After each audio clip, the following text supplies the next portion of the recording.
Present. Trustee Silvera, Trustee Petty, Here. Trustee Dulomie, Here. and Chair Joshi. Present.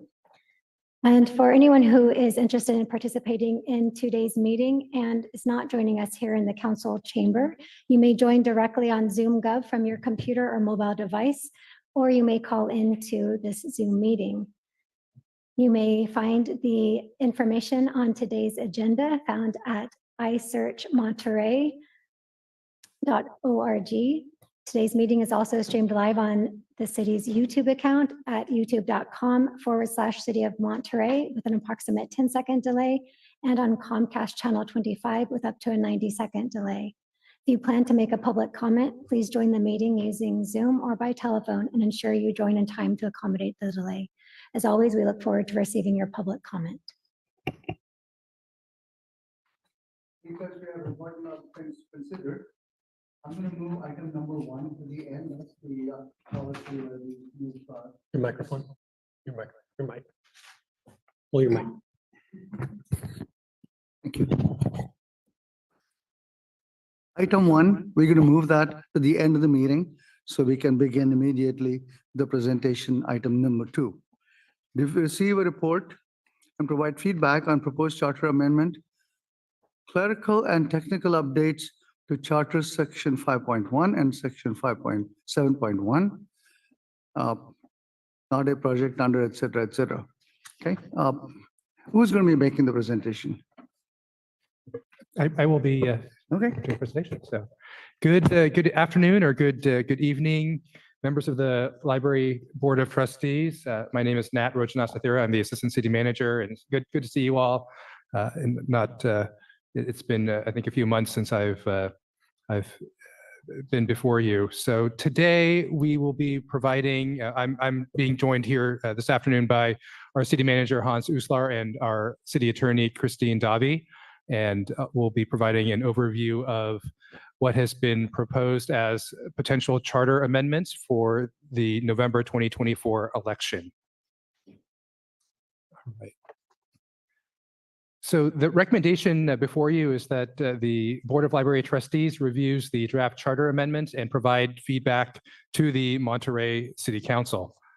And providing you with a little bit of a timeline on why we're before you today.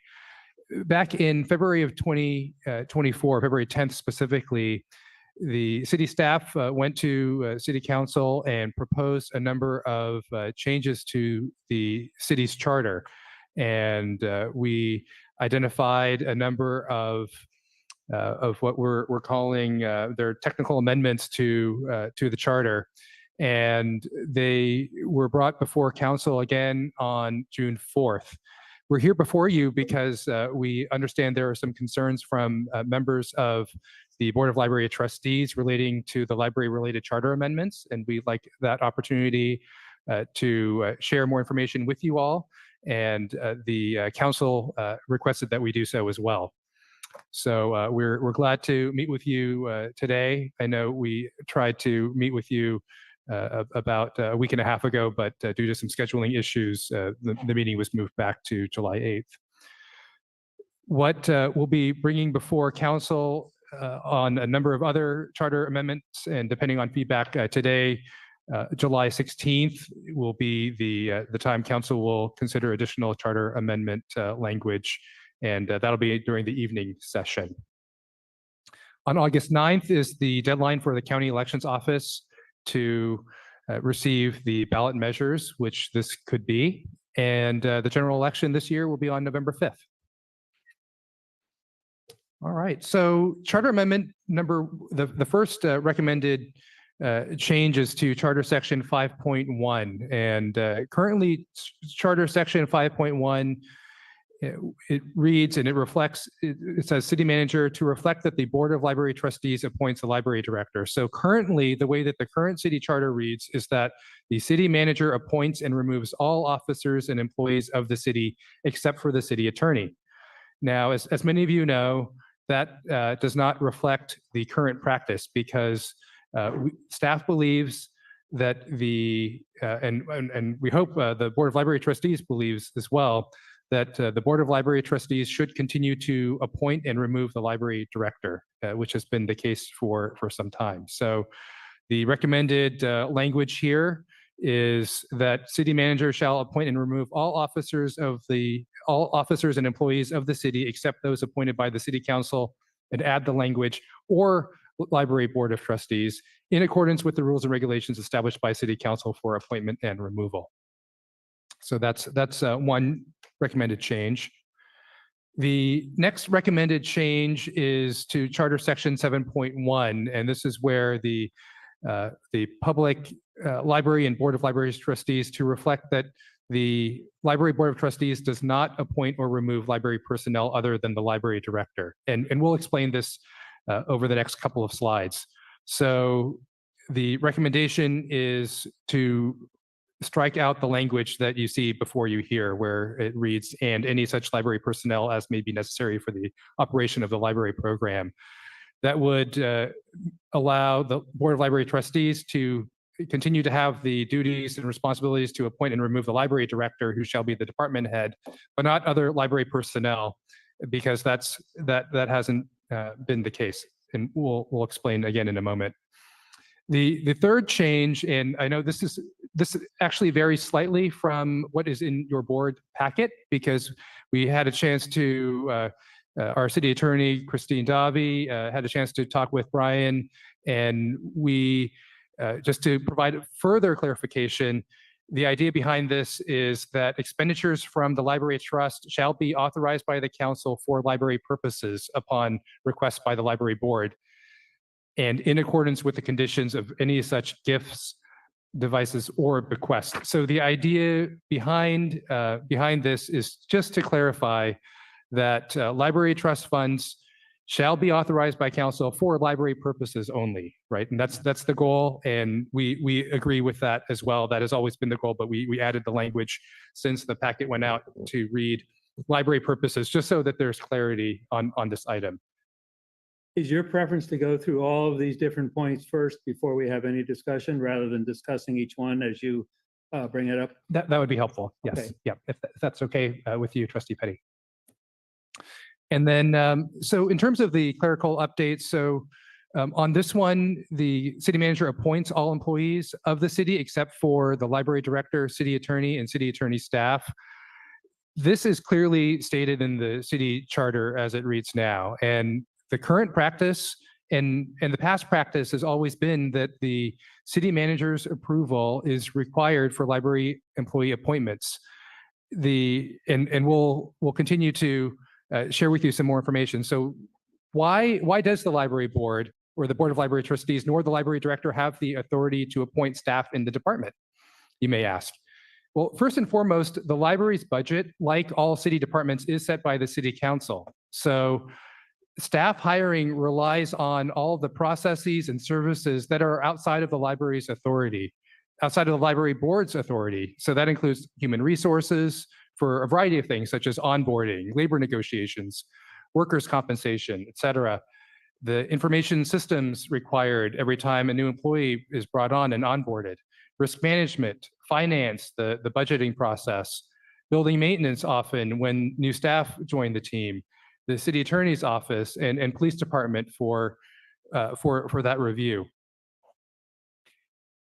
The other bullet points here I've listed, the ultimate authority for hiring of staff should continue to remain. And we have this emphasized here as continue to remain with the city manager, because the process, the idea is that we're not recommending any changes to the current process. The current process, and we'll explain, is that Brian, as library director, makes the recommendation, and then on the back end with the form, the city manager approves the hiring of personnel through the form process. So the idea here is that the ultimate hiring for staff should continue to remain with the city manager, who oversees the city resources needed to hire personnel. And part of this reason is as well is because library personnel are represented by the various bargaining units that we have in the city. We have 7 bargaining units in the city of Monterey, and 3 of them are represented among library personnel. So the Board of Library Trustees hiring and removal authority would conflict with bargaining unit MOUs. And again, the reason why we've called this as clerical and technical updates is because the idea is not to change any current process that we currently have in place today. And as I explained earlier, how do staff appointments currently work and how would they continue to work? So the library director currently, and has been the case for many years, seeks approval from the HR director and city manager to begin a recruitment. That's a process that is initiated by the department head, and in this case, Brian. And the HR director and city manager ensures that those positions are funded, and that's within their purview. It's outside of the library director's purview or the library board's purview. The Human Resources Department facilitates the recruitment and selection process, so the interviews, scheduling, et cetera, and provides support to the department. The department head leads the effort to conduct interviews based on those HR processes. They recommend, as any department head would, recommends the candidate for hire, and then through the approval process, the city manager signs off on the final approval. That's the process on how it works today. And we're not suggesting any changes to that. So the idea is that these charter amendments are strictly updating current practice. So in summary, we believe that the updates to the charter are needed for consistency. The library director has and will continue to make decisions on the appointments of library personnel. It's just that the final approval shall remain with the city manager as it has. So we understand there's been a little bit of, I think, miscommunication or perhaps some concern that is the city manager now making hiring decisions for the library. That's not what's being recommended. The recommendation is that this still maintaining the same practice that we have today. And the history shows the city manager has not overridden the library director's recommended appointments. It's strictly a check so that there is a final approval, because staff hiring relies on processes outside of the library's authority that include finance, human resources, IT, et cetera. So that's the summary and the clarification that we're here to provide to all of you today. Both the city manager and city attorney are here to answer any questions as well that the library board might have. Who would like to ask questions? We'll start with Trustee Morrow. Yeah, I had a question about what you said about 7.1. Originally the library had its own personnel. The library had its own personnel practices and its own entire, that section 300 where we had our own rules. And we decided that really wasn't very efficient and that would be much better if we used the city's rules. So 2 years ago, we all agreed that we would use the city's systems and processes and continued to do our hiring practices the way they were. But it was always the case, I believe, that the library director hired his or her own staff. It's not, all the hiring is always done according to the practices of HR and the rest of the system processes. So, we've always hired in accordance with the rules and regulations that were set aside. So I'm not sure that I understand the issue about the budget. We're within the budget. We know what the budget is, and we know what we're authorized to hire by the budget process. And so it seems to me that the library director would be the person who best understands the needs of the library and who would be able to identify the best candidates, and rather than the city management. Absolutely. We agree with you 100% on all of those points. The library director should be and will continue to be the individual who identifies the best candidate for the position and make those hiring decisions. But the final approval at the end of the day still is with the city manager, because don't forget the budget process, as you had mentioned, falls within the city manager's scope, and not the library scope. So to confirm that there are sufficient funds available, that's that check at the city manager level. So the idea isn't for the city manager to begin to recruit and hire staff within the library department. Now, can I ask a Could you give clarifying me an question? example of a case where the city manager where the library director would recommend somebody and the city manager wouldn't sign off on it? It provided the budget. Right. You could say, well, there's no funding for this, so I'm not going to do it. It's a great But- question. I think 45 minutes ago, a proposal came for a RPT position for someone for the library, and I just told the HR team, who is always asking me for every hire in the city of Monterey, including library hires, and gave the green light to that person that you have selected for that RPT position. And I read a little bit about the background of that person, so there's always a little bit of information for me. And it is basically what every other department head of the city does. And what I think also is part of our personnel rules, that the final step is, okay, here's a new candidate, here is where she or he comes from, here's where the department had the starting step, what the starting step is in some cases. The department heads wants to start someone on step 1, 2, 3, or 4 based on the on that. That's also under my purview, not under the library director's purview. So these are basically how do I say it, routine check-ins where I get a notification, and literally today I got something about a person. I want to mention who that is because we're still in the hiring process, and I usually always immediately approve them. There are cases that I can share with you from time to time where I ask a question back to a department or to the hiring manager from HR, i.e. What is the status of this person with respect to a work permit? If you hear, okay, so-and-so is from Canada and would like to work here, well, okay, is there fully vested, or is it just a short-term visa or something? So there are common sense tests, very, very rarely, but I apply them as well if we get proposals brought forward by the departments. But I never doubt the department heads logic in hiring someone. I want to remind the board also, when you guys hired the library board director, you asked me, or somebody asked me at the time, do you want to be on the hiring committee? And remember what I said? Heck no. That's your deal, and I don't want to be on having a say on who you hire for the library board. So I'm very much aware of where the priorities are, and I think you picked a good one also. So, but that's how it usually is, Marsha.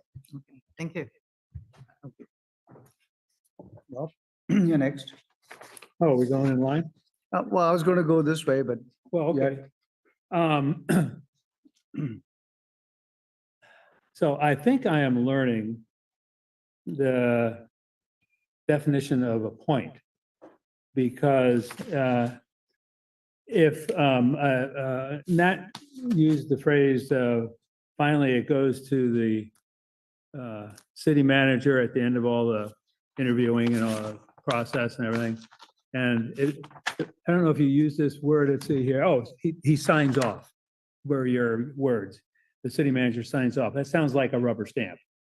And I think if I understand Hans correctly, he's saying, yeah, it's a rubber stamp because I trust our department heads to bring good candidates for recommendation, leaving open the probably unusual and possibility that you might see the city manager, not just you, because you're going to retire someday, but the city manager might see something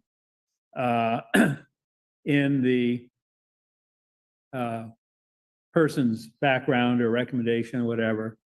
And I would hope, and it's not certainly not specific in the paperwork we have here, I would hope that would lead the city manager to say to the department head, hey, are you aware about this? Or what do you think of that? Or couldn't we find somebody that has more of this type of experience or whatever, as opposed to a flat, no way. And I would hope that in the spirit of something that actually Jim mentioned, where it was sharing of the command or responsibility or something like that, that all of those different departments, HR, and et cetera, that you listed, being involved in any hire. I mean, the library director, as guided by the Board of Trustees, is one of those. And therefore, I don't agree with the logic that, well, because all these other departments have a say, or could have a say, or are involved inevitably, that means that the city manager should have some kind of final approval. Because I think the city manager and the library director and the HR director and all of the rest are all members of I would hope, a hiring team. And they all come together, and regardless of how they organize the different parts of that process that each individual is responsible for, like HR versus insurance, compensation versus et cetera, that they're all joined together like pieces of a puzzle. And if the city manager is given the job of looking at how the pieces fit together and saying, yeah, that's a good picture, let's frame it, i.e. let's hire the person, then that would be the city manager's contribution to that teamwork, that team's effort, in my mind. What I think, if in certain, and we can get real specific sometime if you want today, but as you were going through the slides and they reflected some of the paperwork that we got in our information packet here, if the word may was inserted in 2 or 3 lines, I think that would not only maintain satisfaction with the process amongst the Board of Trustees, but it would also not interfere with any clarification that is desired in the amendments and in the changes to the city charter. I fear that since am I correct? Correct me if I'm wrong. Any of these changes that are proposed have to be voted upon in November. And the public, I haven't read anywhere. Does anybody know? Is it 51%? Is it 2/3? I don't know what the majority is for this changing the city charter. It seems like in theory, a pretty important thing to have the public vote on. So I wouldn't be surprised if it was more than half. I mean, like 2/3 or 3/4, but it is just more than half. So I think without a few word changes, it would be very easy to influence the public to vote against this. And I think what we want to do, if we're in favor of it ultimately, is to stack the cards in our favor and word everything in such a way that we think, all of the average voters out there who don't have as much inside information as we all do and experience. If that's what we want, we need to make sure it's worded in such a way that the average person will say, oh yeah, hey, that's a good idea. Or yeah, I wasn't wondering about it, but now that you bring it up, I think we need to clarify that, or whatever the reaction would be. And like I say, there are some places where I could throw a word here or there or rephrase, and even tonight you said that there was kind of like a last minute change of wording in some places. So to continue that process, and if it was deemed appropriate, then 1 or 2 of us from the board could work with whoever actually composes the sentences here. And another example of teamwork maybe. And then if that were acceptable, then the people from the board who were working with other city folk on this project of actually structuring the wording, they would follow discussion, and influence from the rest of the board. And it would be an agenda item on one of our regular meetings, I think. So it says, okay, trustee you and trustee you are going to meet with city managers or whoever, puts this out there and sends it to the county by August 9th, I guess. If I were one of those people, I would want to have some period of time discussing with my colleagues here so that I knew that it wasn't just Bob's ideas that were coming out of my mouth, but I was reflecting the board. Do you wish something to say? Yes, please, if that's okay with the chair. Is it okay? Okay. If I may, so I know you were suggesting that maybe some words like may could be substituted for shall and things like that. And I think what would be really appreciated is direction more on a policy level. What is the policy that the board would like to see? And leave the legal drafting to the lawyers, because that's what we're licensed to do and trained to do. And for example, if we were to change the city manager shall appoint and remove all officers with a may, that would mean he might appoint the city attorney position, he might appoint, it really has significant legal consequences that are not at all intended by this legislation. So for example, in section 5.1, all we're doing is adding a clarification that the city manager does not appoint the city attorney or the library director. And so there's no, in my view, massaging of that language that would better implement the policy. Does that make sense? Yeah, in other words, Okay. pick the right places for changing words. Right.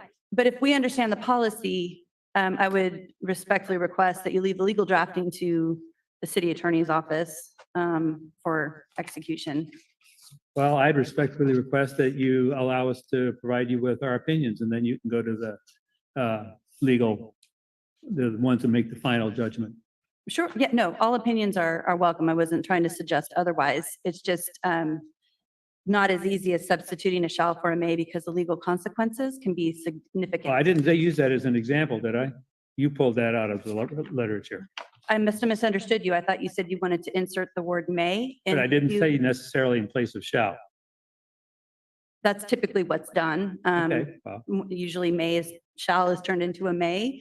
So if I misunderstood, maybe you can help me understand better what your intention is with the word may. sure. Okay.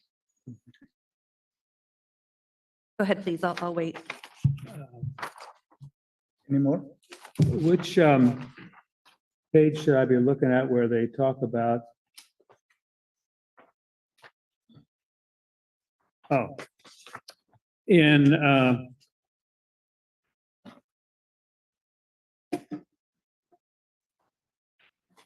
there's a quote from the city of Berkeley, and it's referenced because they are another library where the library board is administrative and not just advisory. It's a later report. Huh?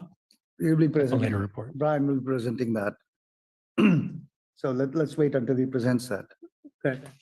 Well, then earlier in the paperwork before that's the last page. And rather than to waste time here, the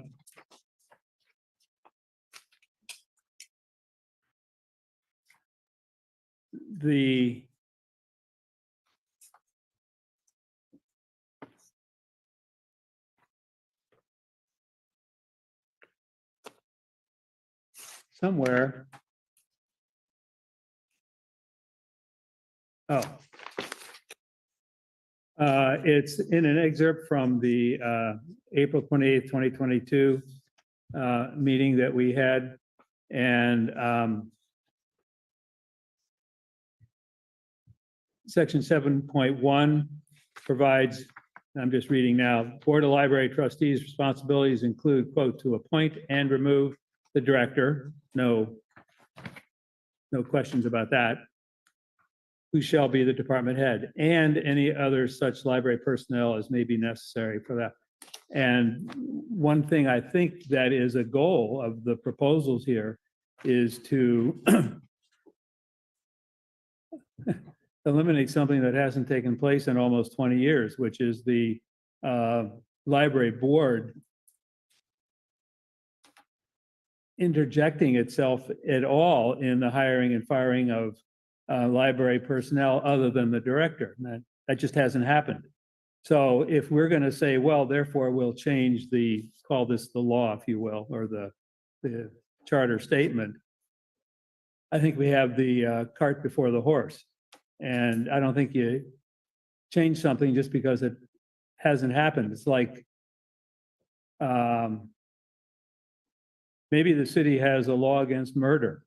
We haven't had a murder for 20 years. Are you going to all of a sudden take the law off the board, off the books? Of course not. And so you asked for to appoint and remove the library director, who shall be the head. Trustees may include. In other words, I want to make it so that it's still there, but it's clear that it's a may, that it's not an absolute, and that there's nothing in there that's even suggests, let alone directs, the Board of Trustees has an active or prominent role in the hiring of any library staff person other than the director. To achieve that goal. it- But Mhm. the director could, in the process, because in the process of recruiting and talking to and evaluating applicants and everything,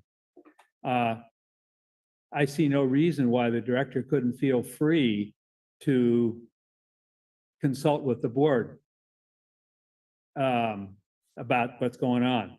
And then it still falls back on the director's lap for final analysis and recommendation to the city manager. If I could just respond to that point very quickly. So there wouldn't really be a mechanism to do that and to preserve confidential privacy rights of employees. What you're suggesting is that there be a back and forth engagement between the library board director and the board regarding specific employees, and the law does not allow for that to happen. No, not And employees. I'm talking about job applicants, aren't we? Well, if it's a termination of an employee, it might be an employee. If it's a promotion, it might be an employee. If it's a hire, it might be a confidential person. There's no ability for staff to discuss that in an open session with the library board, a candidate for a library position. There's also no authority for that to be done in a closed session. So there really isn't a mechanism for this board to weigh in on library personnel applicants. Right now, there is, and you're trying to remove There, it. I it's mean, it's never, not specified, but right now, it's on the books and it shouldn't be. And That's what I'm saying. Right that's now our it's entire there. purpose here is to make the books, make the charter consistent with the law and also internally consistent with the code and practices and MOUs. sure. And so the best thing to do, if we all agree, and it sounds like maybe there is agreement, I don't know, would be to just delete that sentence because it's not happening. And then furthermore, if this board were responsible for terminating an employee, that could be held in a closed session. But I would submit that when you're dealing with the city's general fund, public fisc, those decisions are critically important. And it seems the city council should be the board handling that when it could result in a wrongful termination litigation, discrimination litigation, you name it. There's all kinds of outcomes that could come from a board terminating an employee. And so the library board trust, the funds don't cover that type of anticipated potential liability. So it seems the risk in all of that, if it's going to be entertained, should be held by the city council and not this board. And you're Yeah, correct that it hasn't been done in 20 years or so. So That's right. And Mhm. so I think you're going beyond what I had intended. So maybe I wasn't clear. The last thing I want to do is be part of a group that's discussing a staff member's termination. mhm. That's absolutely the last. In fact, Mhm. I'd probably be absent that day. So that, many of those things you listed are not even on my radar as something that I think the board may have the option to be involved with. That's there. I don't think we have a disagreement there at all. Mhm. Okay, so Who's next? Jenny? Next. Yes, it's on. The green light's on. I just have a question about portion about the library trust fund. Why was that seen as needing amendment? I'll answer that too. generally when there's certain parts of the code that are going to be edited, it's good to just clean the whole section up. And so there's nothing substantively changing there. It's just deleting a lot of superfluous and unnecessary words. Does it need to be done? No. It's just a good legislative practice to clarify and fix things where we can, when we can, because it's not every day you put this on a ballot before the people. So it's just meant to be a clerical cleanup. Okay. And you have said that the relevant phrases about this will be used for library purposes, that will remain in there. Yes. All right. That was a concern of mine. I'm also a little bothered by some of the things that were presented in your agenda. The packet we received in the agenda were stated very strongly and differently, in fact, from what some of the slides are saying. And so What page are we on? I am looking at the letter that is part of agenda item 2 from Hans, Christine, Nat, and Brett. This report in general. What page?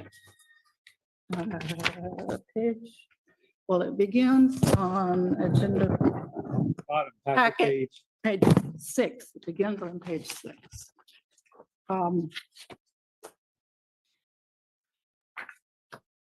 So and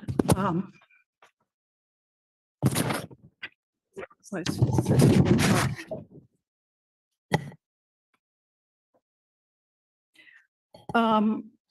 as well as talking about changing the charter, you're also saying that the code should be revised in section 25-106,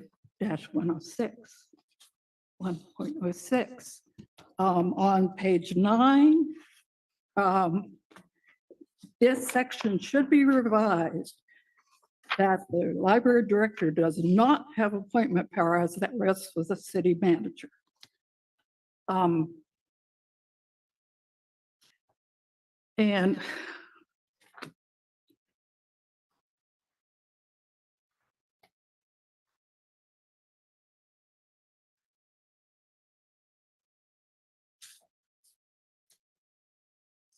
And there's also a phrase that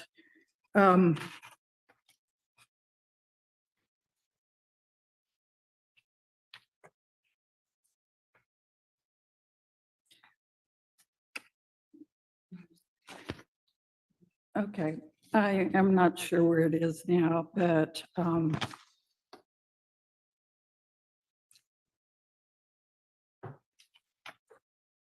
there's another, yeah. Can I ask a follow-up question? Yeah. Well, can I I'm give to sorry. Diane? She hasn't had a chance. Sure. Diane?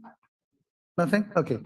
No, my follow-up is, I know, how about the city attorney's office staff? Is the city attorney's office staff have to be signed off on also? So they don't, No. but the same thing applies to them about HR and rules. So I'm not sure why the library is not in the same category as the city attorney's staff.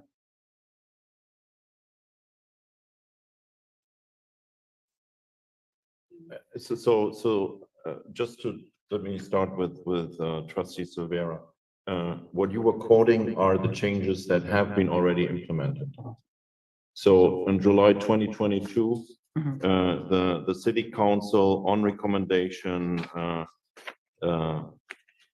your recommendation, implemented those changes. So what you see on page 9 in the package page is specifically updates were made to reflect that past tense. So I just wanted to share that with you because you were expressing concerns that there were threatening language, or you said strong language. I don't think you used the word threatening, but strong language in there. This is just a reflection of what had been implemented in July 2022. And Chair, I'm sorry, Trustee Marshall, would you be so kind and ask your question again? Because I don't know, you were asking if No, the city manager hires the city attorney or? what was the No, question? no, you were saying that the city manager signs off on all the employees Right. except for the city attorney and the, Yes. and the library director. Yes. So my question was, how about the staff of the city attorney? So the city attorney hires staff, and do you sign off? It's in essence, I believe, the same process. It's, yeah, and there's a different provision of the charter that addresses the city attorney's office. Mhm. And it calls out that specifically. I'll find it here for you. 4.5A4, I believe. 4.5. Yeah. Yeah, so in the charter, section 4.5, it says specifically that the city attorney shall appoint all officers and employees of the city attorney's department. And it says the city manager shall appoint all officers and employees of the city except as otherwise provided herein.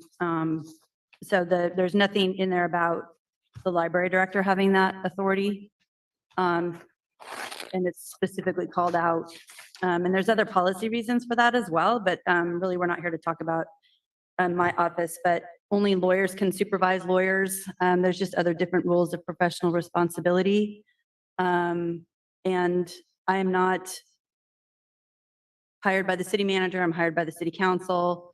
I'm not a member of a bargaining unit. The library director is a member of a bargaining unit. It's a different setup. And I don't know if you have anything else, but I will say this, any paperwork processing I do, I think is exactly the same as all department heads. It just may be, Mr. Oslar, whoever's the city manager, isn't signing that final piece of paper, but I go through the same requisitions requesting a position, and that goes through HR, it goes through the city manager's office because it's a part of the budget.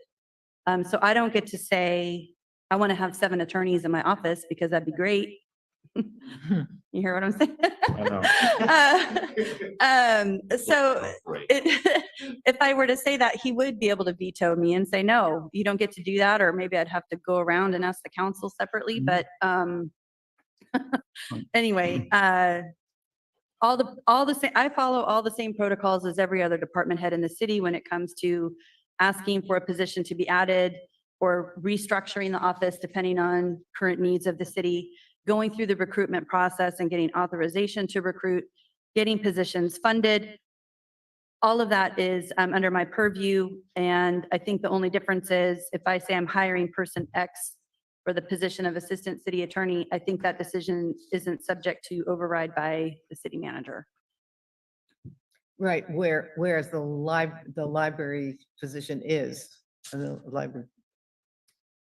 It goes through the process that Mr. Oslar described, like the other department heads. Right, so Mhm. yours is different. Mine's a little different, but it says that under the charter, it has to be different because the charter says so.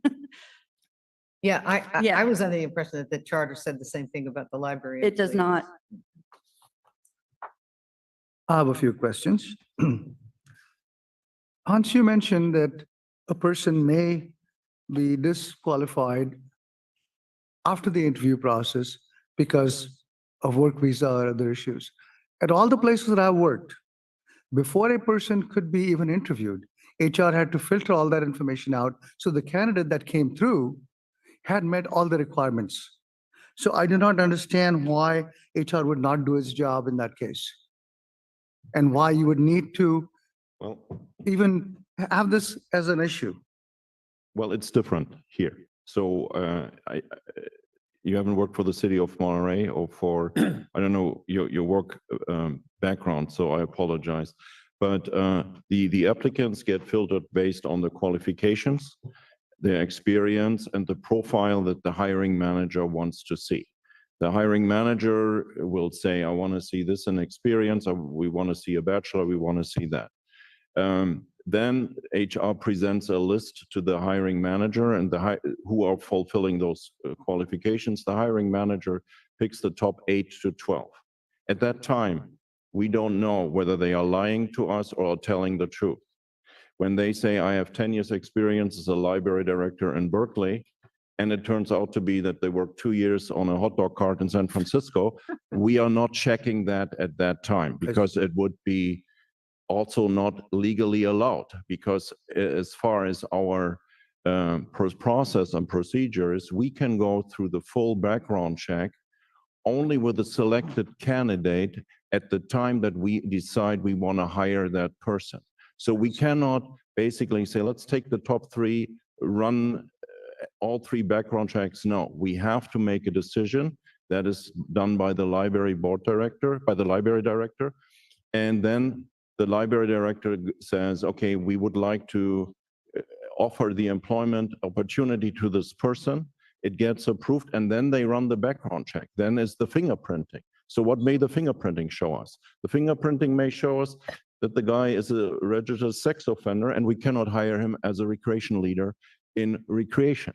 So there are all those things that are running after the decision, the preliminary decision is made. That's why today also, with my approval, the library director will make a conditional employment offer to the employee that Brian has selected, condition on all the backgrounds. So that's how we do it here. So the final approval from you is not arbitrary. It is based on certain guidelines, specific, and you have to have a reason to reject. Because if a requisition has been approved for a particular position, and as long as the requisition is live, a person should be hireable without a veto from you,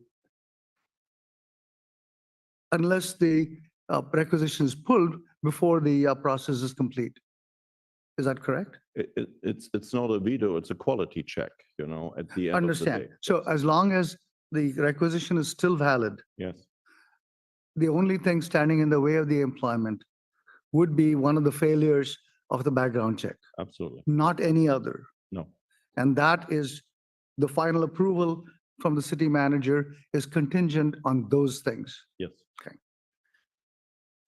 The final thing I want to ask about is on page 9, item C.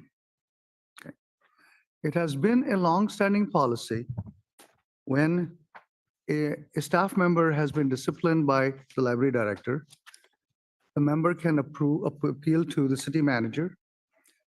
Failing a satisfactory response, the staff now member can appeal to the library board of directors, whose decision is final and binding. Is that being removed with your change?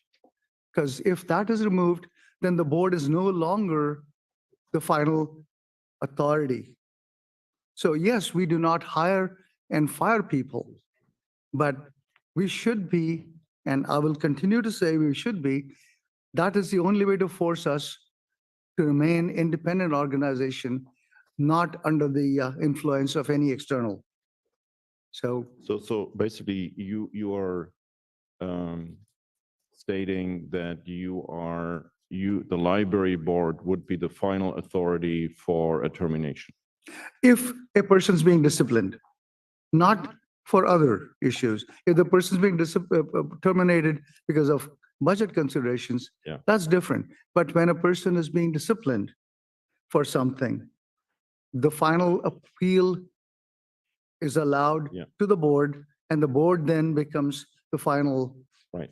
So Yeah. that should not change. No, that needs to change. And first of all, not every one of you wants that, because Trustee Petty has says, I don't want to have anything to do with that.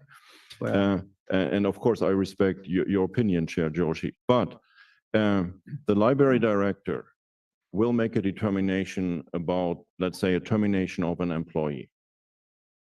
The library director's decision then goes through the normal process of issuing the notice of intent.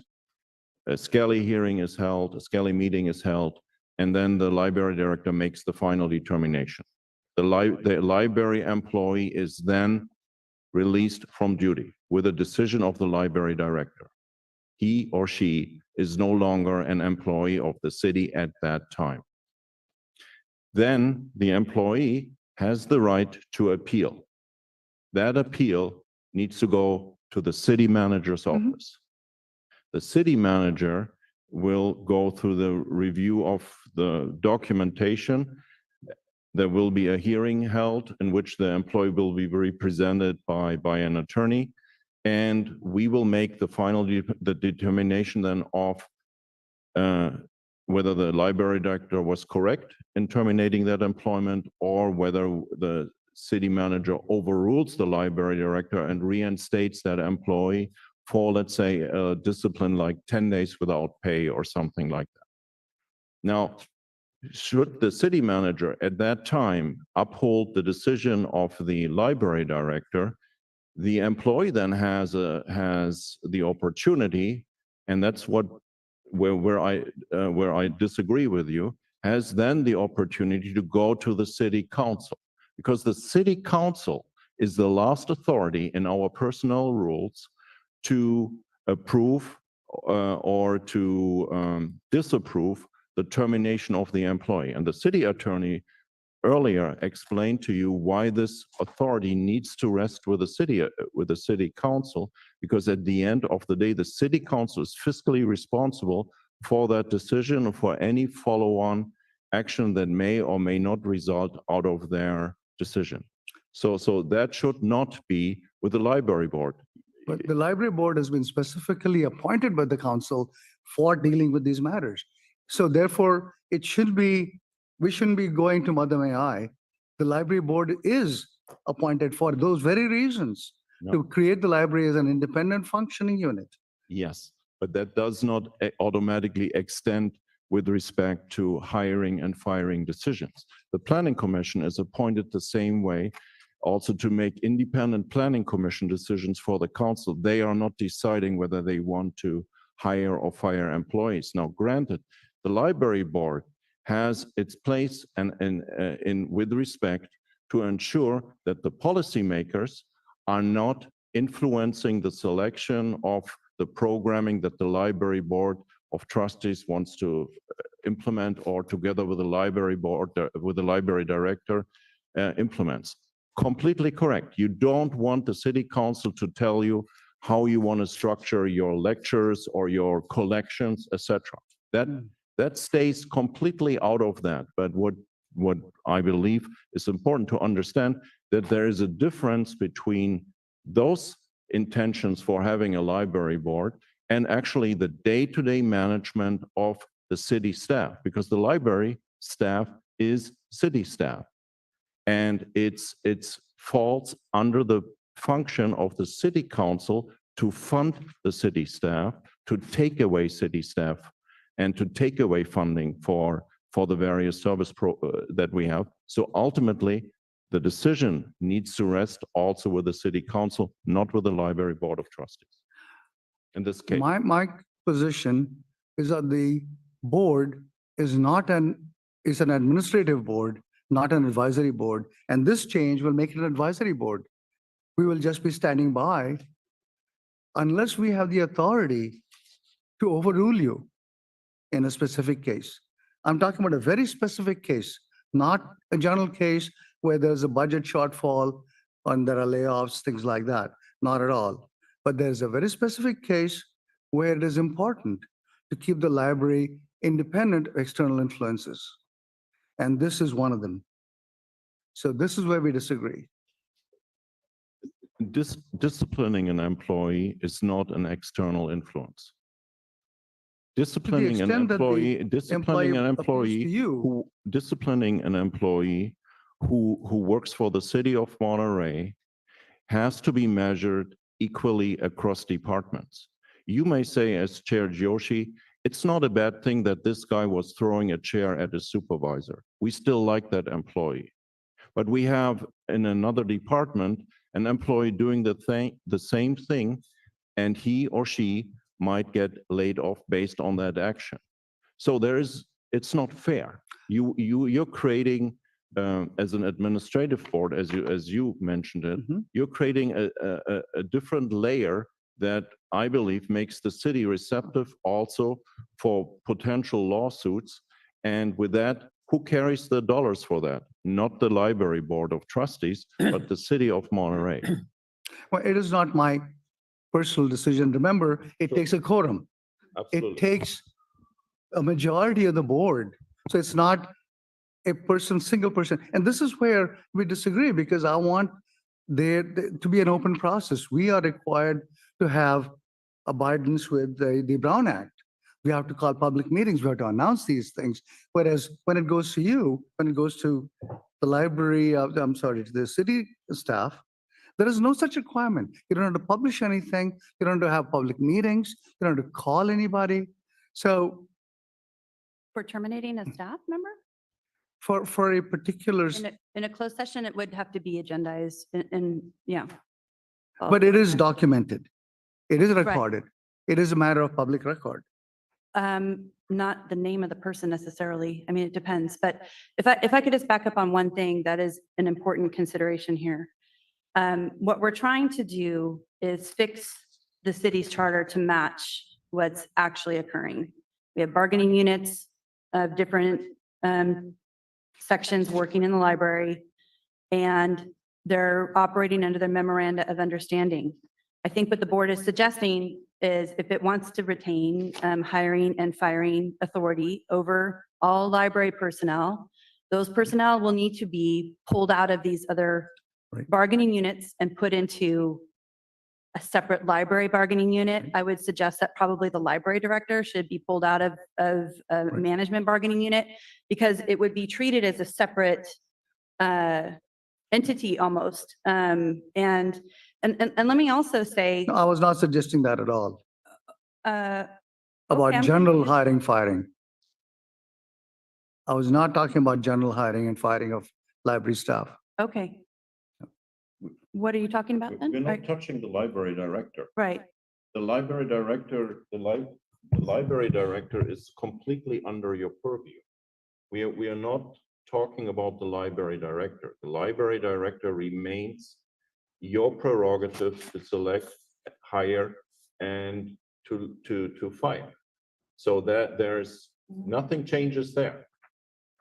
So Chair Joshi, I hope that clarifies that because again, we are talking about all other employees other than the library director.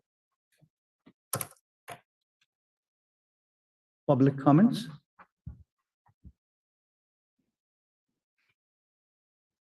Are there any public comments? If there's anyone in the council chamber, we invite you to come forward. And if there is anyone that is on Zoom who would like to make a comment, you may raise your Zoom hand or dial *9 to raise your hand if calling by telephone.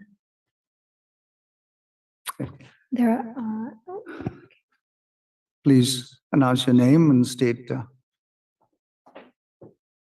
I think I'm the first one in this long line of people to speak here. As most of you know, my name is Jim Thompson, and I was a former assistant city manager of Monterey quite a while ago now, and also was on the library board until 2022. So I've actually got about 28 years of experience with the library personnel issues, because when I was assistant city manager, I oversaw the HR department and also was the liaison to the library and the library board. And so I realized I'm probably limited in time, and I had sent a written public comment that I hope you've all had a chance to look at. So I won't go through all that again. But I did want to comment on a couple of things that have been discussed here this afternoon.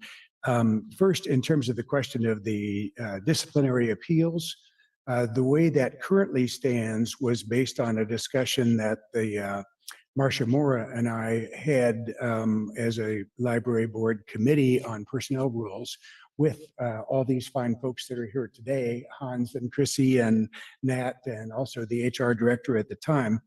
And at that point, because Charter Section 7.1C says that the board appoints and removes the library director and basically all the other library staff as well, we decided that it really should be the library board that would hear the appeals. But I think there's a lot of good arguments that both Hans and Chrissy have made that they're not really well equipped to do that. You know, I tend to disagree with some of the comments I've heard tonight. So I personally think if it weren't for that section 7.1, that the library board appoints and removes all library staff, that it would be reasonable to have the city council be the appeal authority for terminations of library employees, other than the director. Of course, the director is appointed and removed by the board. So that's my opinion on that issue. But, and in a sense, that's not even in the charter. That's in the municipal code. So it's kind of, in a sense, a side issue of what I think we're here for today. What I think the major issue here is, what is it constitutes an appointment of staff? I'd like to come back to the question that Marcia Mora had raised, that there are basically three departments. Well, let me start over again. There are basically two departments that did not report to the city manager. One's the city attorney and one is the library. The city council, of course, appoints the city attorney, and the library board appoints the library director. So in that sense, those two departments are different than all the other departments in the city. And I think we all recognize that. In my mind, there is a real parallel between the library and the city attorney's office, that since they don't report to the city manager, and we've just heard that in the case of the city attorney, when she appoints library staff, she does not get, the city manager does not have a veto authority over that. And I totally agree with that. I don't think the city manager should have a veto authority over the city attorney's appointments of staff. I think that would undermine the command authority and the effectiveness of the city attorney, and be inappropriate for a number of reasons. But I also feel the same way about the library director. Doesn't have some of the same legal ramifications that Chrissy was mentioning about city attorneys have to be supervised by attorneys, that sort of thing. But again, the library director reports to the library board, not the city manager.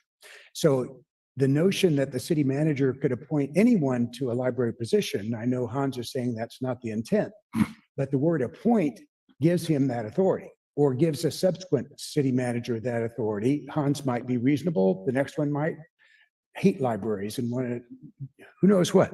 So my suggestion is, because section 7.1 does give that authority to the library board, and the library board has very clearly delegated that to the library director for many years, that perhaps the solution would be to say that the library director makes the appointments to library staff, but it's subject to the rules and regulations established by the city council, and we can even add subject to the positions being approved in the budget. In other words, add some provisions there that are the concerns that Hans and Chrissy might have, but not give the city manager the authority to just appoint someone totally different than what the library director wants to appoint, which is what the wording that's been suggested here is.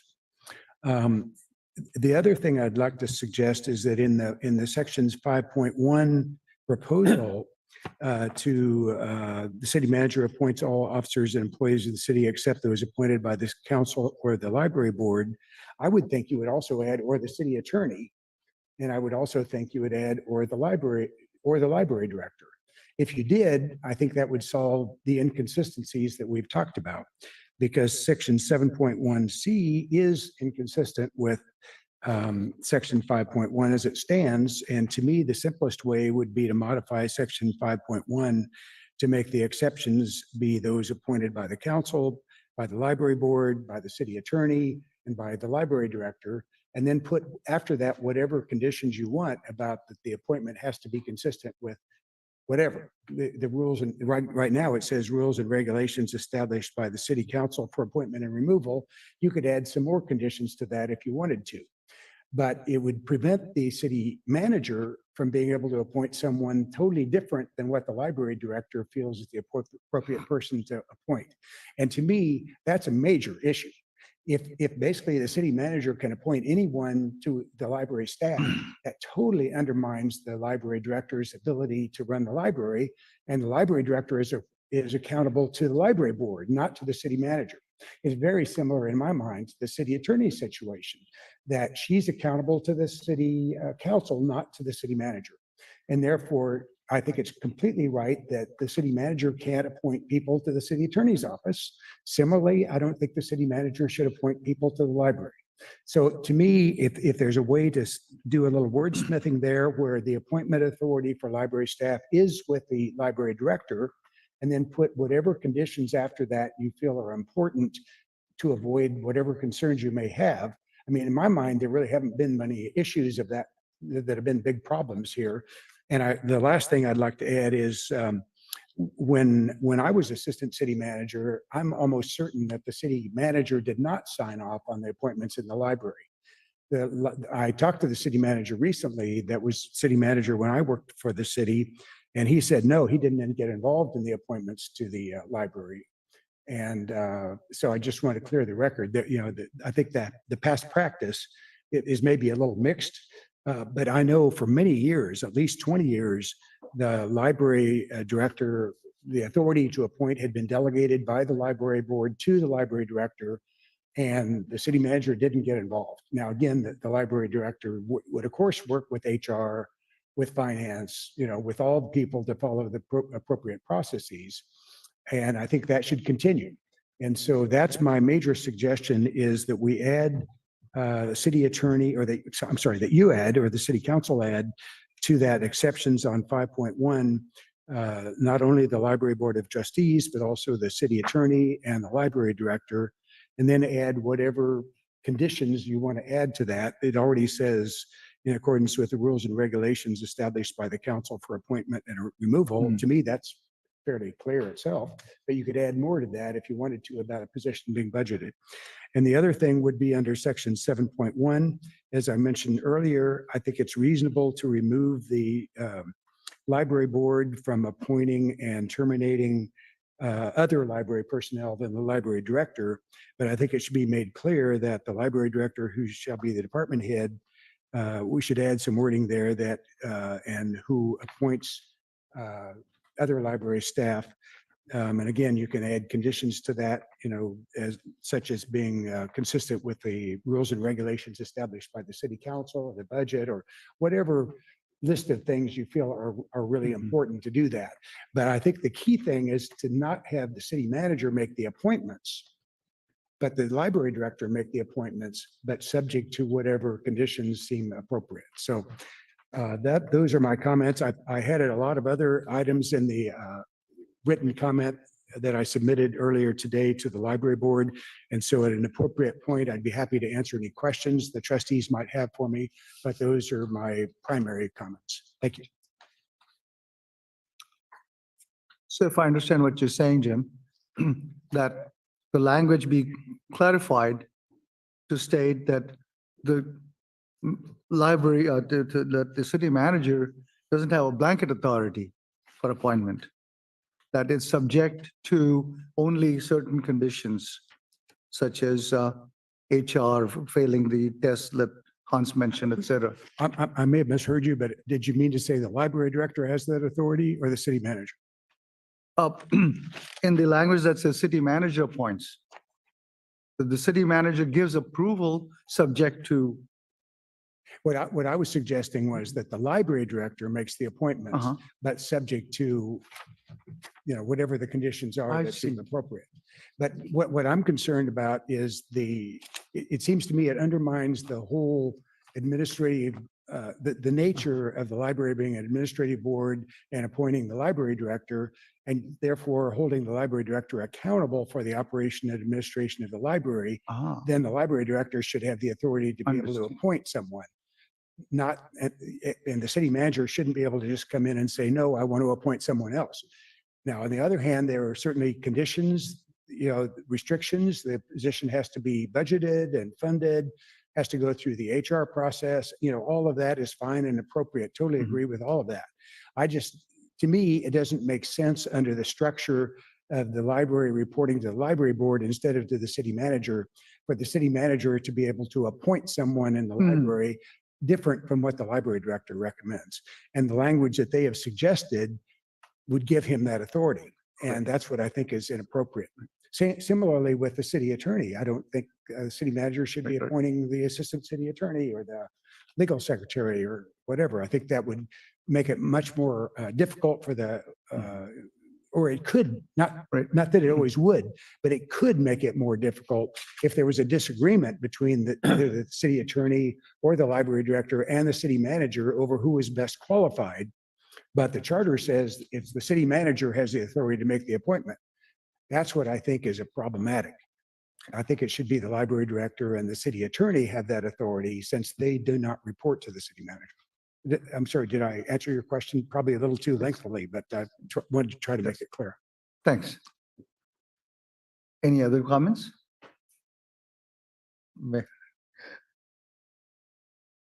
Go ahead. Hans? Yes, thank you so much. I hear what Jim is talking about. And I fail to really completely comprehend what scenario Jim is believing a city manager would just appoint someone. That scenario does not exist in reality because the city manager does not have the authority to lay hands on someone and say, Joe, welcome to the club. You are now the new reference desk supervisor. The world doesn't spin like that. I would also submit to you for your, Jim was saying, well, it may all work nice and Hans may be a good guy and he may actually follow all the rules and the regulations that are out there because we have rules and regulation how we actually recruit. I cannot say, I like to have someone with a German accent in his mid-50s, former Navy guy, run the reference desk. There are laws against that. So the scenario that Jim is building up does not exist. Now, the flip side is also true. What will you do if you have a crazy library director? What do you have if a library director appoints someone where you guys, and I see already, that's completely out of bounds. It can only work in teamwork, as Trustee Petty was talking about. And so the notion to compare the library director to the city attorney is also in my book a little bit risque, shall we say. The city attorney's arguments are clearly on a very legal side. You can make an argument, of course, the same way for the library director, but I wanted to, again, emphasize, I'm not appointing anyone. The library director is suggesting a person, and the city manager then approves that, as we do it for any other position as well. So again, I just wanted to say the scenario that Jim was telling you is probably very, very hypothetical. And it exclude also what happens if you have a library director who works without checks and balances. Who is carrying the cost for his or her action then? Not you, the city council, the city of Monterey. That's where the current system, that the current practice actually helps and prevents that. Okay, let's do it this way. I'm going to appoint an ad hoc committee consisting of Marcia Morrow and Jenny Silveria, who will work with you on the specific language and then report back to the board and will approve or not approve. It depends on the timing, I think. We can call a special meeting. I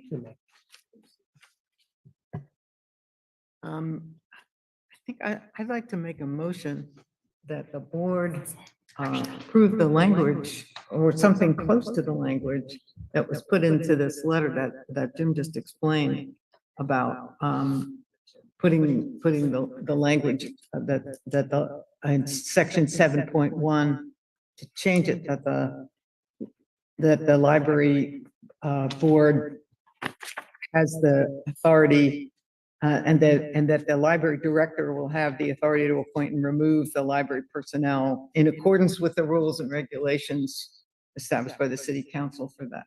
And then we can add whatever language we would wanted to do that. I'd like to do that in 7.1 and have the board vote on it today so that we have some plan forward. But you don't have any specific language that you, other than one that Jim said in his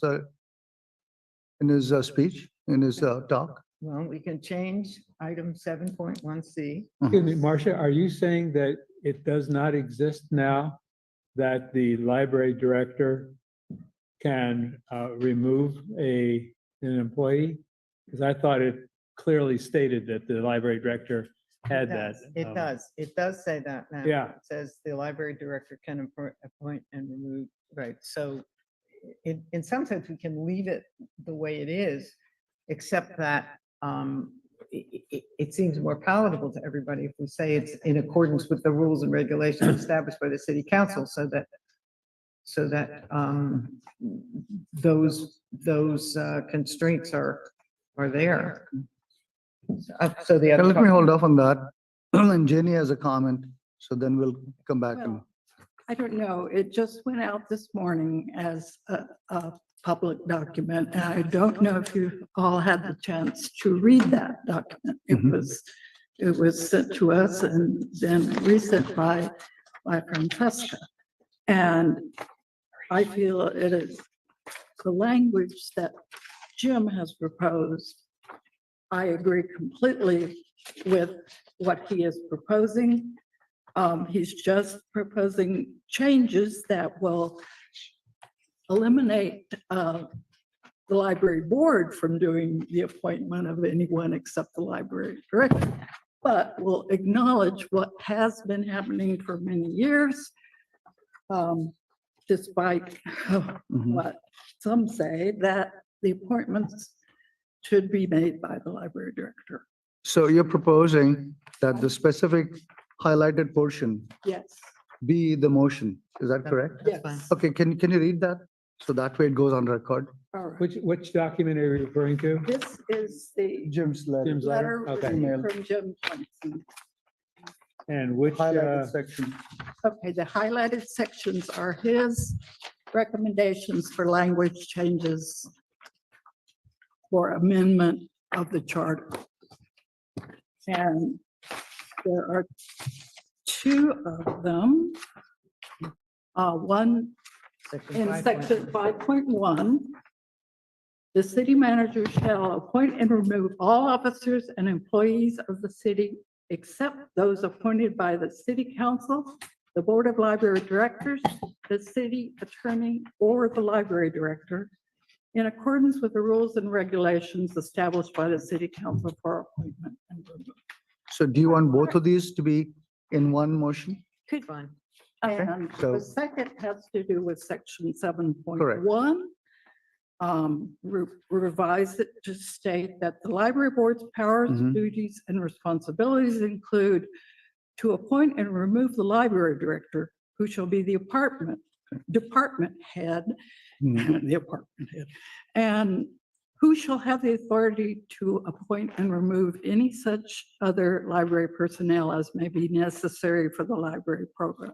So the Oh. bolded, Okay, so Marcia, you were going to make the motion, so would you Yeah. read those out, please? She just read them. No, please. What? No, These, except what Janie just read to you. this is what Marcia has made a motion that we accept as our recommendations for amending the charter document. Okay. Sections 5.1 and section 7.1. as documented by, in the letter by In Jim the letter by Jim, Thompson. Okay. yes. Do we have a second? Or do you want to have a comment? well, I don't mind seconding because after that we discuss it. So I'll be happy to second. And then I'd like to ask a question and actually, I'd like to ask two questions. I said at the very, very beginning of our meeting today, I thought I was learning a new vocabulary word. Appoint is used to mean making a decision to hire. Is that correct? When you appoint somebody, you have made a decision to offer them a job, to hire them. So whenever I hear appoint, whether it's the city manager doing it or the city attorney for that staff or whatever, what it means is that administrator, that executive person is offering somebody a job. Okay. In what you just read, Janie, the part on section 7.1, it says the library board's powers include appoint and remove the library director, who shall be the department head, and who shall have the authority to appoint and remove any such library personnel, blah, blah, blah. The second who there, is that referring to the director or the board? That is referring to the director, So the director, so to appoint and remove the director, who shall be, yeah, who's the department head, but put my line through that, not to exclude it, but it's saying the library director shall have the authority to appoint and remove. Is that correct? or you could say, who shall be the department head who has the authority. Chair, if I may comment for just a moment, pardon my interruption, is that okay? Sure. Okay, if I could suggest, if you want to give different authority to the library director, that it not try to be combined in subsection C. I think you leave subsection C alone. And then if you want to spell out something different for the powers of the library director, that could be in a new subsection, but it's too, no disrespect to the wording here to Jim, but as Chair Petty was pointing out, it does get confusing with the who's and the what's and why are we combining that in this section? So if there's policy direction you could provide us, I can make sure that the language matches the policy desires of the board in the most legally defensible and understandable way. But from the discussion I'm hearing right now, I'm not 100% sure on what the policy choices that are being recommended by the board. You could almost take that paragraph and cut it in half and make 7.1C, the first half, ending with the two words department head, and then create a new one, as you suggested. That Certainly, would in effect contain the last 4 or 5 lines of that paragraph. it could. I guess what I'm suggesting is the level of wordsmithing doesn't need to be precise at this point in time. Mhm. No, but I'm saying that would be a way of Yes, keeping both in there and maybe clarifying by separating into two, I would which I think is a great idea. separate it into a separate subsection if Yeah, that's that's what I the mean. desire of the board. Yeah, yeah, yeah. Right. Okay, so you would have separate discussions on the two highlighted But ones. the thoughts and wishes and policy recommendations would all still be there. Just maybe made clearer to a reader by, yeah, Yes, The main point of revising 7.1C is to take away the reference to the library board having the authority to hire all library personnel, but instead, give that. as has been done Mhm. through the city code, section 25, that power has been granted or delegated to the library director, and that is the way we wish it to be. So what you're saying now is we do this section 7.1 and bring that up for vote separately from 5.1. Is that what you're saying? No, I'm just saying that that's the main thing we want to accomplish in Do we section want to 7.1 vote? is to take out reference to us having the authority Okay. and giving the authority where it has been exercised in the past and according to the city code. What about the first highlighted part? Do you want that also as in the same motion or not?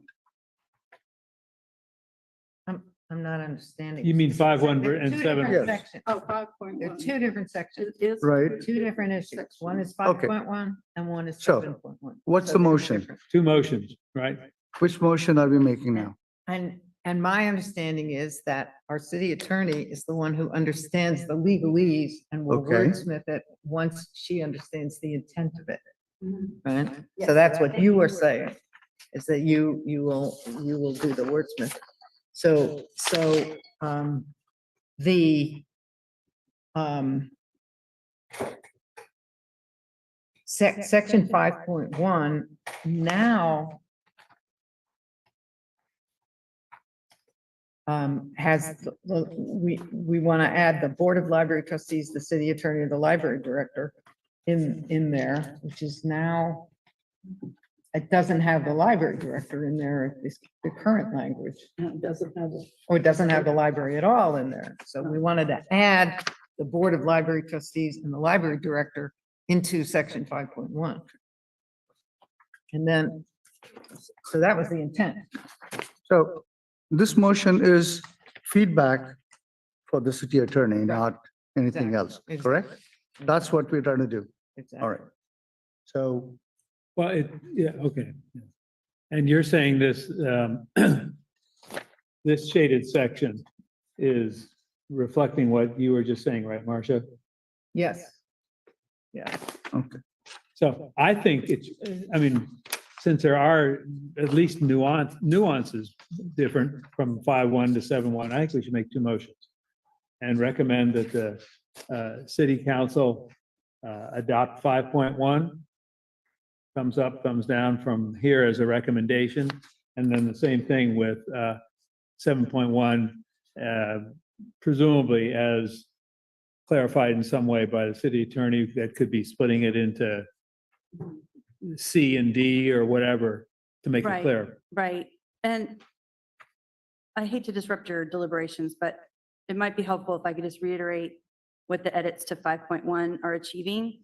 And so right now, the current charter implies that the city manager can hire and remove the library director, and that's not at all the practice or the policy desired by the city council, as far as I know, or this board. Right. Mhm. So what we did was put in the words "or the library board of trustees." So what that covers is it says the city manager shall appoint and remove all officers, employees of the city, except those appointed by the city council, which means me, the city attorney's office, or the library board of trustees, which means the library director. There's no need to spell out the word city attorney, library director, or any other language because it's just superfluous. And there's legal rules of construction where when you start doing that, it can be misinterpreted or misconstrued somewhere later down the line. So I believe the way 5.1 is drafted now meets the objectives of this board as far as policy goes, if I'm hearing correctly. Can I ask a follow-up with that, which is that 4.5, the city manager does not appoint your team, right? So Right. essentially, that's why the city attorney language would be in there, is because the city manager shall appoint and remove all officers and employees of the city except those appointed by the city council. Mhm. But the city council does not appoint your staff, and the city manager does not appoint your staff. So that's why the city attorney language would potentially be there in 5.1.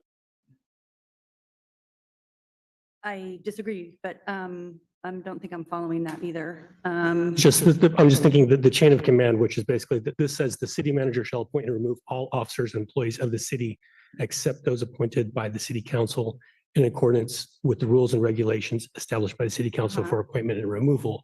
But that's section 5.1. But section 4.5, I believe that's Well- A3 of the charter, specifically states that the city attorney chooses the staff of their department. So I'm That's just saying, correct, but this charter section here, 5.1, says who the city manager appoints and does not appoint.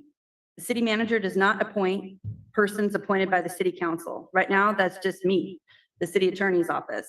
It doesn't talk about other staff. So the city council does not appoint staff of the city attorney's office. And so it doesn't need to say city attorney in here.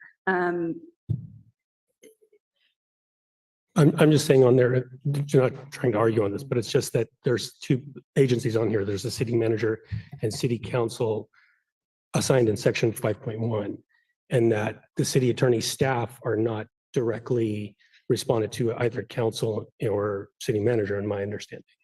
And that's why the city, my understanding as well, is the city attorney would be No, there. I wouldn't recommend that. So if the policy objective is for the library board of trustees to appoint and remove the library director, and I believe that is the objective, then the way this is drafted, section 5.1 accomplishes that goal. And I can debate law and words and all that till the sun comes down, but, or up, or however, what, you know what I mean? At some point you just have to take, or not, you can get a second legal opinion. You can hire a different attorney to see what they say. But as your in-house attorney, I'm suggesting that this language achieves the policy objective that's being sought by the board. One of the I would, policy objectives. I would, yeah. So- I would take that. So by saying that the city manager shall appoint and approve, except those appointed by, and it includes library director in that list of except by. That means if the library director hired somebody for a staff position, the city manager would have no appoint or removal authority. Well, If you leave library director in that list of them. so I guess this is But where, in other things, we're saying that the city manager shall have appointment authority.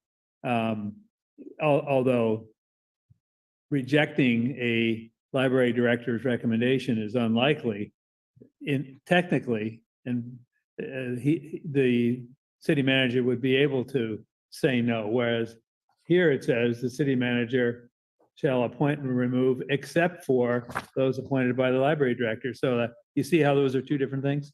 I do absolutely. And what I Okay. would suggest, and I would make different amendments if this is the direction of the board, and it seems like it might be, I would go back to where Brian is talking about and add a provision pertaining to the library director where it talks about the removal and appointment of officers, and modify that, just like it says, the city attorney shall appoint all officers and employees of the city attorney's department. If the direction from a policy standpoint is to allow that same power with the library director, I would add that as subsection 5. I wouldn't tweak it and put it in 5.1. I wouldn't address it in 7.1. It would be more appropriately addressed in this other section. And how, could you say again how you would? I would have it probably mirror what it says for the city attorney. So what I'm looking at, and you don't, maybe not, you could display charter section 4.5. I would say, I don't think we have that in hard copy. do we? No. So he'll pull up section 4.5.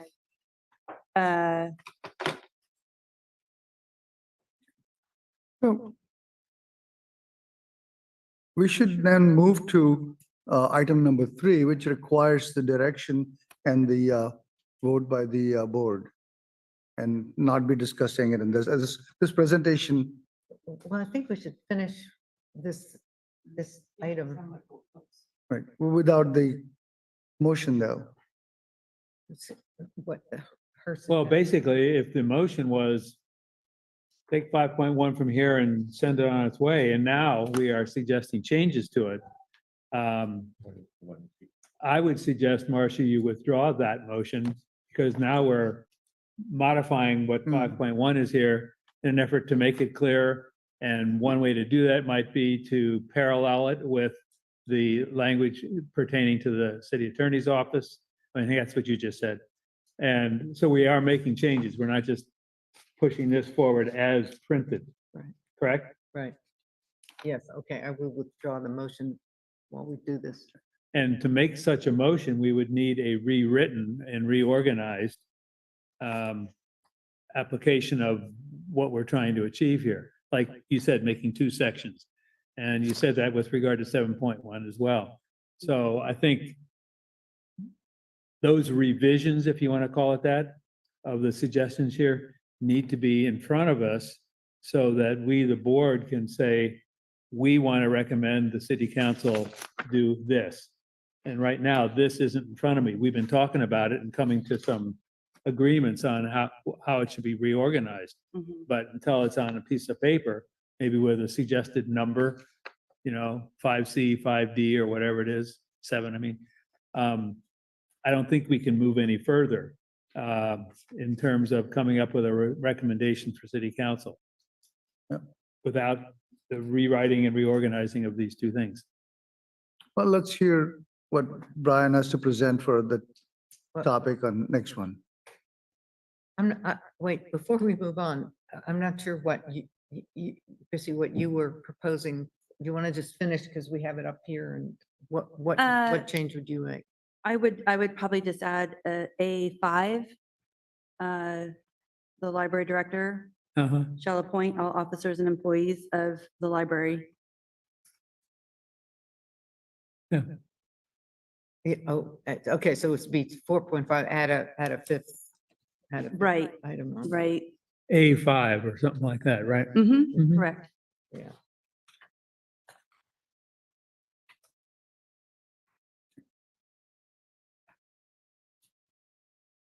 Are we ready to move on to item number 3? Let me just say one last thing. In the 3 to 4 page job description for the library director that was published by the city of Monterey and, went out when we were recruiting. There are some things in there that, like, for example, the library director directs staff management. To me, that includes adding and subtracting employees when necessary. But further on, essential functions, select departmental staff is already in the job description, which makes it sound like the library director gets to say, I want to hire so-and-so. Just like we think most city managers would not vote against what a library director is recommending or requesting, I also think that a board of trustees would be unlikely to say, no, library director, you can't hire that person if the director chose to seek the stamp of approval, if you will, from the library board. And it also says in terms of what kind of skills we want, skills in managing and selecting subordinates. So it's several places right in the job description that strengthen the idea of the library director picking and choosing whom he or she wants in the jobs we have available. And the jobs we have available all have, qualifications specified in their descriptions too. So anything we can do to codify or clarify or whatever those aspects without having to go into the job description to make changes, I think would be good work for us.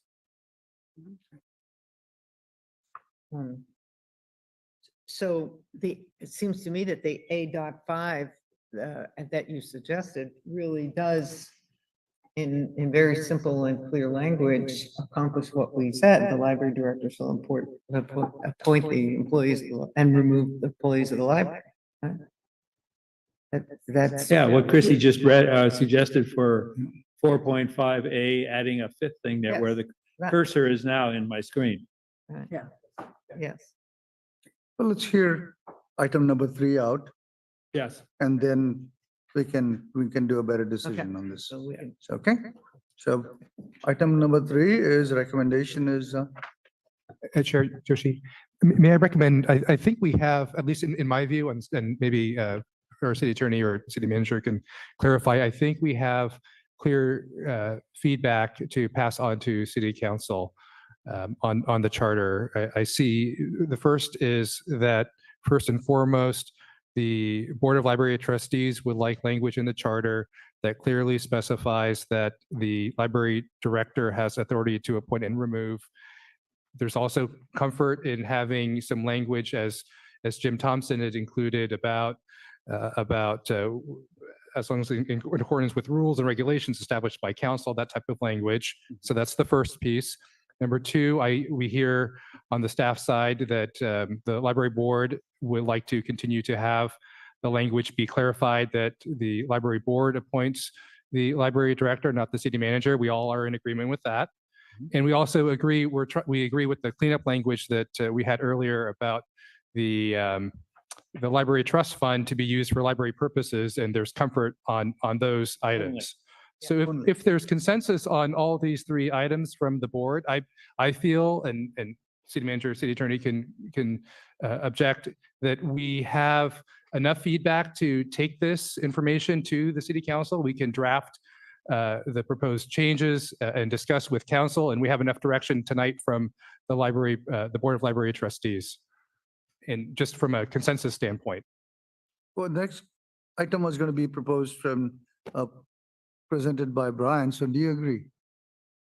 I mean, this is a decision by the Board of Trustees. I mean, we're still going to go through the item 3 and how the trustees as a group, as they would like to go forward, and how you would like to vote on this. So I'm open to what you are all vote on to go forward. Whether you want to agree with Nat Rojana Sathira, our assistant city manager, and do that and make the motion right now or wait till the next session. I'm open either way. I'm comfortable with the language that Chrissy suggested. Which language? The language that says the library director shall appoint and remove employees of the library. That was very straightforward. I mean, she was going to wordsmith it, but that's the intent that we talked about. Ask a question. In the process of reviewing applicants for a job, that the library director is, they're getting resumes and talking to references and all of that. Is it okay? Is it appropriate? Is it typical? I don't know. For the department head to consult with the board or commission or committee that is attached to that department. It's which, Hans, atypical or not allowed at all, or what is your? You want the board and commission as far away as you can from the hiring decisions. Okay, So, well, just to the avoid being council- sued, I'm glad to hear that. council, the planning commission, historic art, cultural Yeah. arts, Okay, you'd want them hands so the off. director, though, as part of his or her work in finding an appropriate new hire, could say to the board at a meeting, I'm looking for somebody with, qualifications like this. And the board could say, yeah, but we really want somebody that can speak 6 languages. So emphasize that a little bit if you can. Which board are you talking about? Me, us, The Board of Trustees. It's the direction you want to give the library director. that's what I mean. with Yeah, we that, can do yes. that. Yeah, okay, fine. That's internal. Yeah. I just wanted to add that I really believe that the library should not be in the appeals process. So that was another cleanup thing, I think, that took the library board out of the employee appeals process. I kind of disagree with Harish. I don't think we have the expertise for that. I don't think we know enough about the city regulations, and as Bob would say, I'll be absent that day. Well, unless the city council decided to delegate to the library board, hearing some fired employees' approval that went already 2 levels past, the director and the city manager. And I think that's something that the city council, because they're elected by the whole populace. So I agree with you. I'd rather have that be on their lap. And That's one thing, and really, but that's okay. Yeah, sure it is. I mean, I'll- well, or it's redefining what we are or are not going to be available to do. But I also think that, I think that you do have enough guidance from us. I think we're living in an age where libraries are kind of under siege.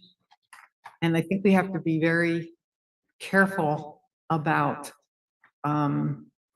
we have a wonderful city manager. We may have a different kind of city manager who decides that libraries ought to ban books and they want to hire somebody that's going to come in and start banning books. And that could happen. It's not going to happen as long as you're here, but who knows? Who really knows? And so one doesn't choose a city manager for his library views. One chooses a city manager for all over competence. But a city manager could have library views that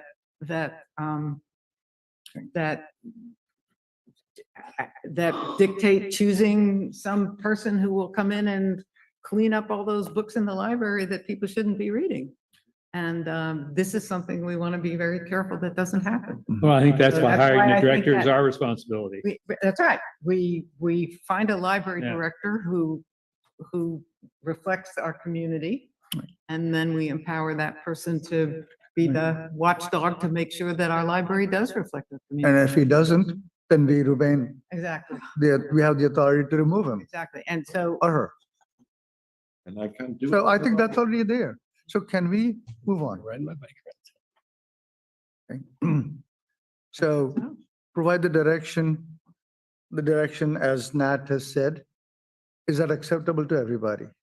Nat, can you repeat the direction that you, And I think, and just so want to the- make sure everybody Those direction, not knows. wording, right? yeah, direction, what not they're gonna wording. vote And, on. and again, I think going back to, I'll try to summarize it. Number one, having language that has the library director with the authority to appoint and remove library personnel in accordance with rules and regulations established by the city council for appointment and removal. The Board of Library Trustees is also comfortable with the language relating to the use of library trust funds, and then also clarifying that the Board of Library Trustees appoints and fires the library director. Those are the three items. So that's where we are. now, a motion? Do we need a motion? Yeah. Jim, did? We have to give direction. It's perhaps a little out of order, but could I offer a comment? With what Nat read, I'm not sure it clearly dealt with the question of whether the library board would still be involved in the hiring and firing of all library employees. And I think it's probably important to make that part clear as well. So add that to, yes. Yes. Oh, Okay. that phrase. Oh. So those 4 items. So those are the directions that we are going to give officially. And that's what we need the motion for. So is anybody willing to? Yeah, I mean, have. Okay, go ahead. Move that we give the direction to Nat, but he has to read It's it really, back. it's feedback that staff would pass on to the council.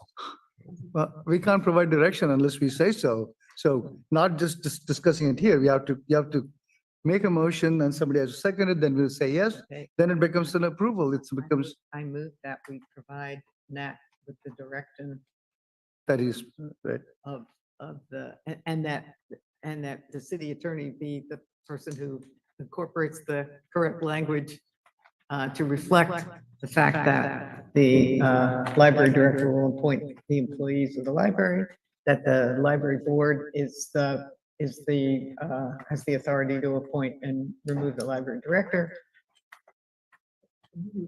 And what was the third thing? Trust fund. Trust fund. Trust fund. No, that with the trust fund language, I think that you all compromised on is fine with us, that the trust fund language as amended is acceptable. Well, the other thing was removing the phrase about the library board. The board does not appoint. We do not. Right, That comes out right. of. Oh, okay, so we don't, yeah, right, so we don't appoint and remove employees in the We don't. library. The It's library only the director library. does. A So second. those are the 4 items. Okay. Sorry for the, That's good. No, that's good. getting late. Anybody seconding that? Okay? Okay. So you need anything else from us? Well, we need a vote. I'm going to ask, Yes. So library trustee Delormier, library trustee Petty, Yes. vice chair Silvera, Yes. library trustee Moreau, Yes. and chair Joshi. yes. Okay, the motion carries. Can I ask a question? Chrissy, Of course. 7.1, would it make sense We're done. Well, we're done. to say, Got a motion? who shall have the sole authority to appoint and remove? Would that make it clear? We ask our city. Library, the department head, and who shall have the sole authority to We're appoint not and gonna remove? say that anymore. We're gonna put that part in, 5. in, 4.5. In a new thing, yeah, but I mean, it's good not to have it in lots of places. I agree. But when it's when it's in its own thing, using the word sole authority for the phrase. I'll think about it. The other. I mean, it might take care of the people that think, well, it's very unlikely, but we don't want the city manager to be able to just, say, you're in, you're out. But if we say the director has the sole authority to appoint and remove, then I think the way the sentence is crafted, it's like the library director shall appoint and remove, and so that leaves no ambiguity. I mean, it includes so, I agree with that, but Right. some people might, I like less words than more. oh, sure. Okay. I think maybe we forgot in the motion, the one about the appeals. I think we got the We made that concept, clear. I think we You said had that, yes. Yes. Okay, that we're not, Yes. Right, the it's appeals going board. to go to city council. We're not in the appeals. Right. Okay. Thank you so much for your. Well, thank you. And we're now going to move to item 1. So anybody who's not interested in it, you're excused. Thank you all for this nice conversation and your feedback. It's been Thank very you. helpful. Thank you. Bob. For your help. Thank you guys for coming out. Thank you, guys. Thanks, Bob. Thank you. Well, is everybody sure that the mayor understands everything we said? Repeat after us. I was paying good attention. Yeah, Thank you. I noticed you didn't nod off. Well, you know, he went outside. that's why I had to get it here in person, so I'm not behind a computer all day. But thank you for coming. So I appreciate. We you all. appreciate it. Yes, yes. And we do appreciate you. Yeah, we would like more council people to show up here to know that we more than exist, that we actually do some useful work. Absolutely, absolutely. We watch, we see what you all do. I appreciate you. You watch It's nice to know- silently. It's nice to know we're all on the same page. Okay, now the best part, where I get to step down.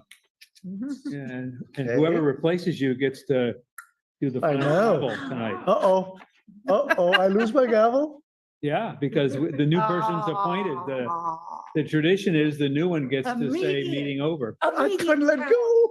It's mine. All right. Well, we could arrange that, Harish. All 4 of us could say no. Yeah, that's true. All right, so the policy item is we have a rotation. And so my term's over today, and then Usually we're Right. between 5 and it'll be, the order is,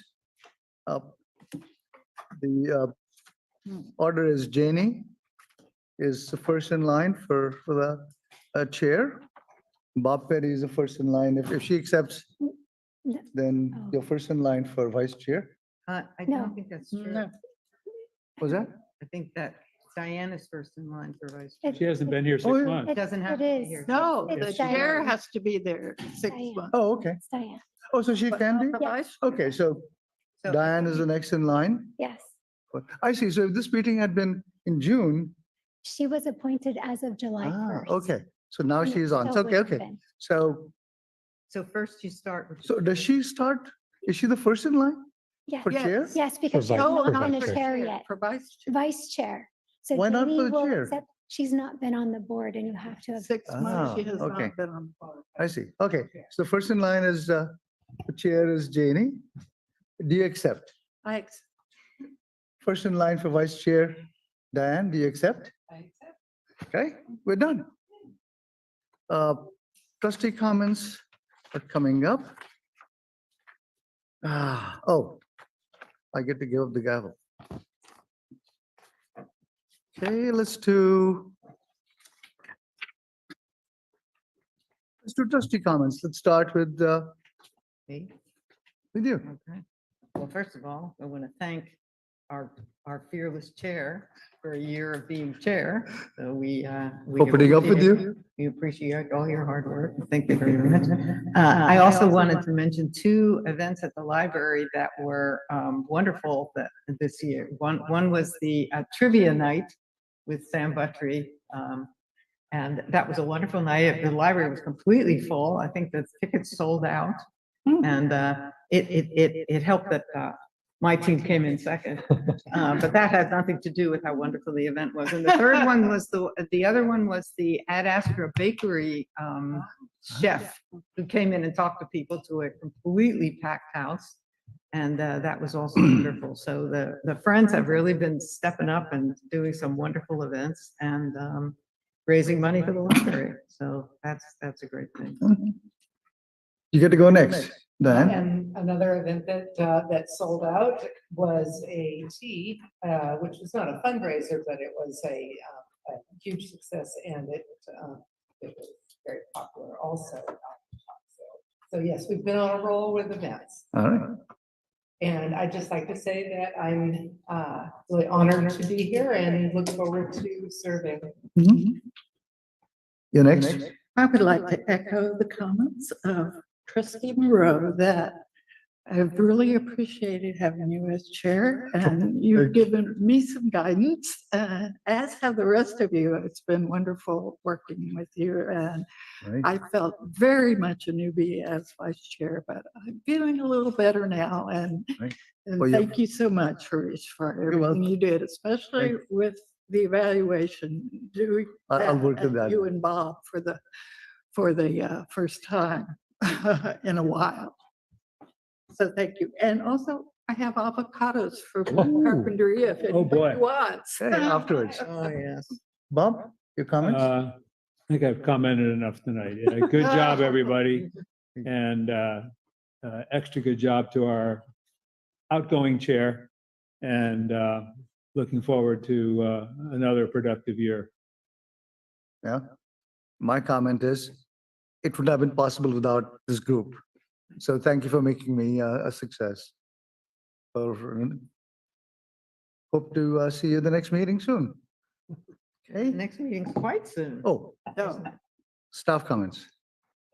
Want to, first off, thank you, Chair Joshi, for consistently meeting and, having those times to have our discussions and talks. I did appreciate all the feedback and times you brought in other folks to provide feedback and having constructive conversation consistently. So I appreciate your time there.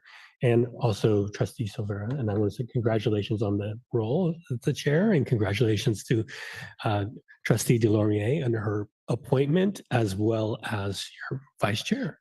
And congratulations. And then real quick, we did get what's called a pillar privacy booth inside the library. This is going to be an additional study room that's available starting tomorrow. We just had it installed last week, and we have another one coming. So this is in the nook over by the periodical. So we will have two new study rooms. The other study room will be showing up. This is 100% grant funded, including the installation. And so these ones are coming in. That one should be coming in, I believe, in August. So that really provides the opportunity for people that are seeking a quiet place to study, take a test, do a meeting, to have another place there in the library. So So the two we have now are in the periodical area. the one we have one in the periodical area. We'll have a second one coming. It was just basically, but it's booked the same way we do the solarium. So because we have it under small group room, and the policy for the community room policy allows us small group room and the community room.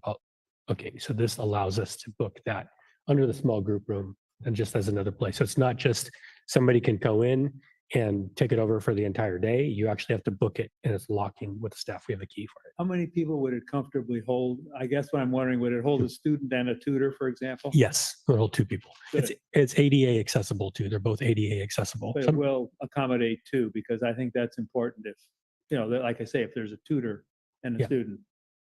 Right, and we do get some of those, or many of those are booked right now. So we're working on all of the logistics of all that coming up.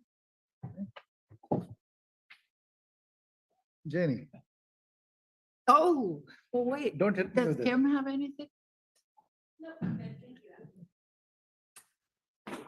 All right, where do I go? There.